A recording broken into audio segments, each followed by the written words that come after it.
Olá, seja bem-vindo ao Momento Consulte.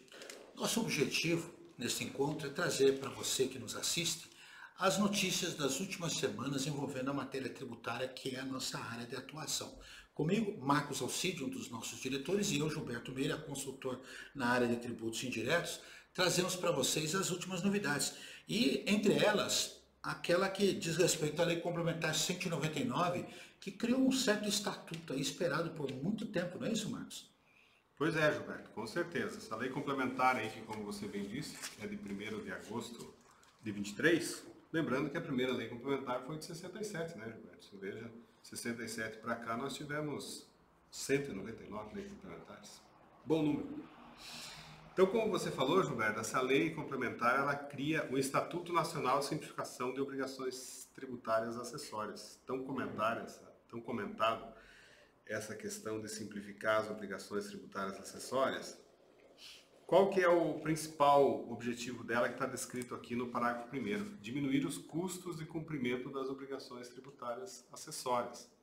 Aonde vem alguns pontos que a gente elencou aqui como principais, que são a emissão unificada de documentos eletrônicos, o surgimento ou a continuidade das declarações pré-preenchidas, a unificação de documentos de arrecadação, a unificação de cadastros e compartilhamento e a padronização de legislações e sistemas. E também ela não é aplicável ao IR e ao IOF. Esses são os pontos principais do artigo 1º, Gilberto.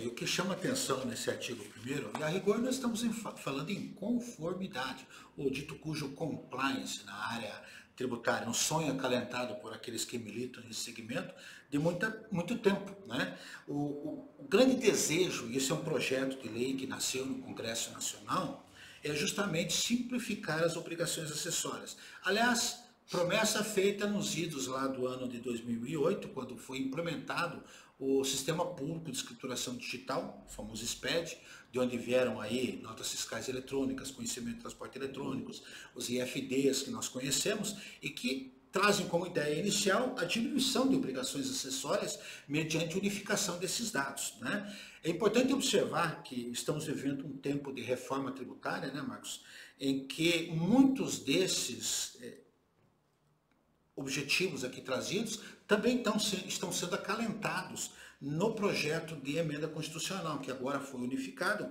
e traz como ideia principal essa unificação. Evidentemente, nós vamos caminhar muito, né? Mas de imediato o que nós podemos chamar a atenção é que realmente é uma expectativa que se faz e que tudo que está aí provavelmente vai ser o cerne desse objetivo. Com certeza, Gilberto. O artigo 3º também, Gilberto, dessa lei complementar, ela cria o Comitê Nacional de Simplificação de Obrigações Tributárias Acessórias.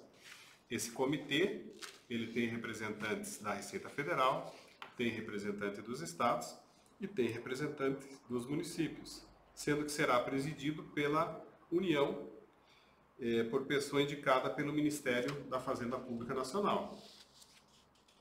E aqui nós chamamos a atenção que os representantes do Estado serão indicados a partir do CONFAS, né? Porque são 27 unidades da federação, e quando falamos de estados, falamos no Distrito Federal, certamente nós teremos a eleição desses escolhidos dentro do CONFAS. Quem nos acompanha sabe muito bem que comitê não é novidade, né? Nós temos aí o comitê gestor do Simples Nacional. Quem também trabalha na área do ISS sabe que havia o CEPIS, que era o Comitê de Informações Acessórias aí no ISS, decorrentes da Lei Complementar 157 e também da Lei Complementar 175, e que no momento, em função do Madim, estão suspensos. De qualquer forma, é um dos muitos comitês e é algo a se conferir, porque com a proposta de emenda constitucional 45 já unificada, nós temos aí a ideia de um conselho federativo, que talvez venha a substituir essa ideia de comitê e também implementar essas obrigações, não é isso, Marcos? Com certeza, Gilberto. Esperamos que sim, né? Importante também destacar nessa legislação aqui, Gilberto, que essas deliberações serão precedidas de consulta pública. Como você bem sabe, essa consulta pública está lá expressa no Decreto-Lei 4657, que é de 42, mais velha que nós, essa, hein, Gilberto? Somados, né? Porque a lei é a famosa Lei de Introdução ao Direito Brasileiro, né? A antiga Lei de Introdução ao Código Civil, a LINDB, que cria regras gerais envolvendo aí a legislação. E o que também nos convém aqui observar, e certamente irão nos perguntar, se essa é matéria de aplicação imediata. O próprio texto traz dentro das páginas que se sucedem a necessidade de regulamentação. Sim, sim. Então não é norma de eficácia plena, é o que nós chamamos em direito de norma de eficácia contida. Chamou atenção, Marcos, aqui o número de vetos, né? Sim. São 11 artigos e 11 vetos. E é importante observar que o Congresso Nacional pode vir sim a rever algum desses vetos, como nós já tivemos exemplos no passado, não é isso? Sim. Por último aqui, o que a gente destacou de importante nesta lei complementar, algo que já vem ocorrendo, é a automatização da escrituração fiscal, buscando a mínima intervenção do contribuinte, ou seja, aquelas declarações pré-preenchidas que a gente já conhece no imposto de renda, principalmente da pessoa física, parece que há uma continuidade aqui dentro dessa lei complementar. E um ponto também, por último, só que eu gostaria de destacar, Gilberto, é a questão de que ela não está afastando aqui, já está previsto o tratamento diferenciado para as empresas do Simples. Nós concluímos aí as nossas observações. Esse projeto de unificação é um projeto muito antigo. Mais de 30 anos nós temos notícias de que havia, como ainda há, o projeto de unificação do único cadastro nacional. Marcos e eu, que somos antigos na área, somos o tempo em que o profissional de contabilidade, quando precisava abrir uma empresa, tinha um código de atividade econômica para o município, que era diferente do código de atividade econômica do Estado, que era diferente do código de atividade econômica para a União. Com isso, unificaram mais tarde e trouxeram o CNE. A ideia aqui é a mesma, é trazermos um único novo cadastro, que seria um novo CNPJ, congregando informações de interesse dos municípios e também dos estados. E é bom lembrar que quando ele traz aqui em troca de informações, isso não é novidade. O projeto SPED e o próprio CTN, lá nos artigos 192 e 199, ele traz essa possibilidade de inovações e de troca de informações entre os entes federados, né, Marcos? Com certeza, Gilberto. Muito importante isso que você comentou. Gilberto, um outro tema que a gente trouxe aqui para poder conversar, tema novo, isso é mais uma notícia de um tema velho, né? Mas é uma notícia que surgiu aí na semana passada, exatamente uma semana atrás, no dia 7 de agosto, que foi publicada na mídia, que é a questão da subvenção. Esse é um tema bastante recorrente, mas veio uma notícia que é interessante a gente comentar aqui. Essa notícia veio dizendo que a Receita Federal ela emitiu 500 notificações para grandes empresas relativas ao tema, Gilberto. Essa notificação ela pede para os contribuintes regularizarem a sua situação. Caso eles não regularizem, eles vão sofrer autuações. Você sabe, nós vamos comentar aqui um pouco da questão da celeuma que envolve esse assunto. Traz a notícia que em 21, no ano de 2021, foram 120 bilhões o montante de exclusões. Então, os valores são relevantes. E dentro do que o governo está pretendendo de zerar o déficit para 2024, uma das prioridades e uma das fontes de receitas é exatamente essa questão da subvenção. Isso já foi dito pelo governo. Os números da Receita e do governo são um pouco diferentes, mas existe essa busca.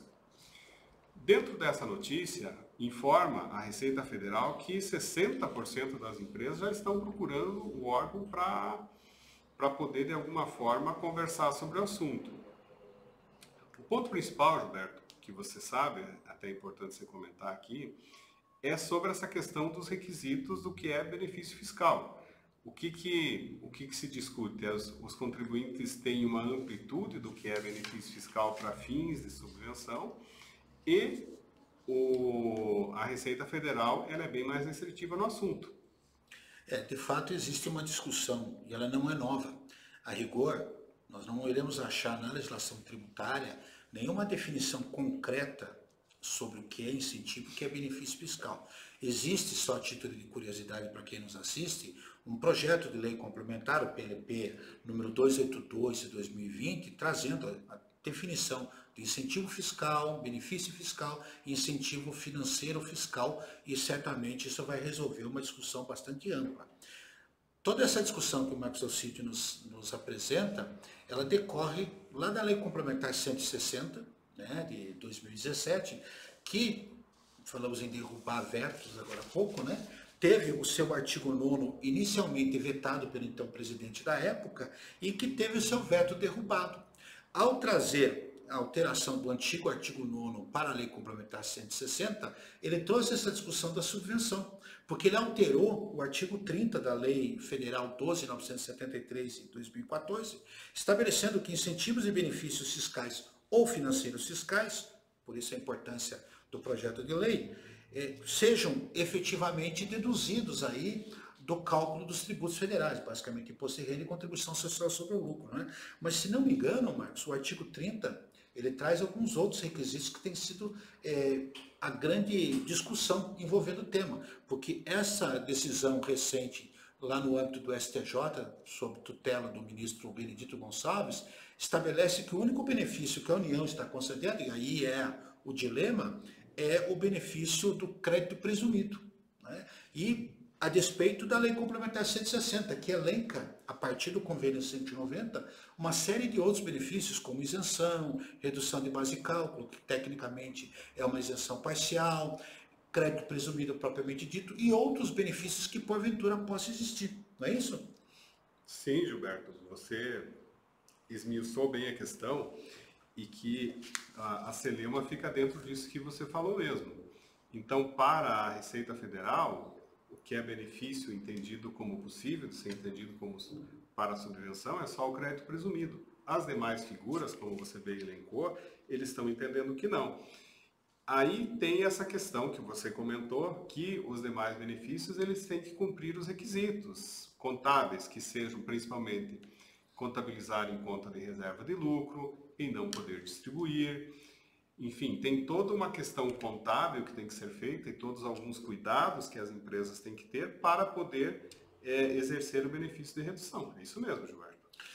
É bom que se frise que essa decisão do ministro Benedito Gonçalves, ela está no momento sobrestado, porque o tema já chegou no Supremo Tribunal Federal. E nós teremos evoluções acerca de todas as questões envolvendo o tema, né? A primeira delas é a própria discussão que nós estamos colocando aqui, se apenas e tão somente o crédito presumido seria tratado como benefício fiscal.